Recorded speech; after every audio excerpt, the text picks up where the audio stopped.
उमरगा तालुक्यात मुरुम शहराला राजकीय, सामाजिक, सांस्कृतिक, धार्मिक तसेच ऐतिहासिक ओळख आहे।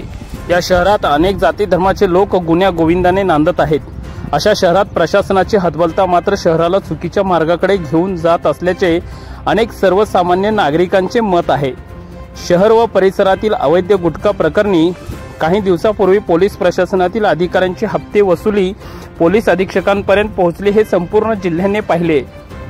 याच पार्श्वभूमीवर गुरुवार तारीख 23 जानेवारी रोजी शहरातील महात्मा बसवेश्वर चौकाजवळ उर्दू शाळेकडून महादेव नगरकडे मार्गस्थ होत असलेल्या रस्त्याच्या कडेला असलेल्या नगर परिषदेच्या मैदानात भिंतीजवळ शहरातील हनुमान चौक परिसर येथे वास्तव्यास असलेले सतीश मारुते वडतिले वय जवळपास 25 वर्षे असलेल्या तरुणाचा मृत्यू होऊन युवक तिथे रात्रीपासून पडून असल्याचे निदर्शनास आले। मृत व्यक्तीचे कुटुंबीय सकाळपासून तिथे होते।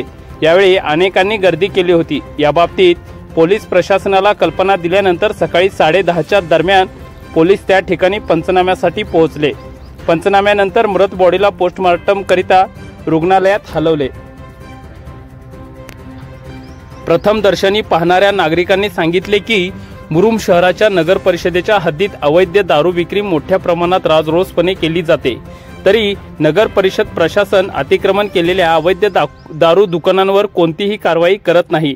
नगरपालिकेचे त्यांच्या जाग्यात या भागात कामे सुरू असून सर्व बाजूची दुकाने वगैरे काढले, परंतु दारूचे दुकान मात्र काढले नाही। तसेच पोलीस प्रशासनाला देखील दारू विक्रेत्यांकडून मोठ्या प्रमाणात हप्ता मिळत असल्याचे ते देखील अशा अवैध दारू दुकानदारांकडे कानाडोळा करतात, अशी उपस्थित सर्वसामान्य नागरिकांमध्ये चर्चा सुरू होती। तसेच स्मृतिशेष वडतिले यांचा मृत्यू हा अवैध विषारी दारू पिऊन झाली असल्याची चर्चा देखील नागरिकांमध्ये सुरू होती। याशिवाय रात्री थंडीत गारठ्याने देखील त्यांचा मृत्यू झाला असल्याची शक्यता अनेकांनी वर्तवली। संपूर्ण कुटुंबाचा गाडा चालवणाऱ्या तरुणांचे अशा विषारी दारूने जीव जात असतील तर याला जबाबदार कोण, असा प्रश्न उपस्थितांनी यावेळी केला।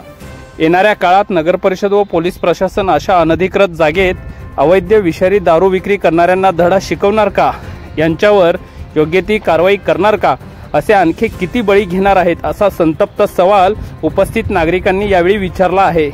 पोस्टमार्टम झाल्यानंतर मृत्यूचे कारण स्पष्ट होईलच, असेही यावेळी अनेकांनी सांगितले। मुरुम शहरातील नागरिकांच्या संतप्त सवालापुढे मुरुम नगर परिषद व शहर पोलीस प्रशासन यावर कोणती कारवाई करून जबाब देईल हे येणाऱ्या काळात आपल्या सर्वांना पाहायला मिळेल।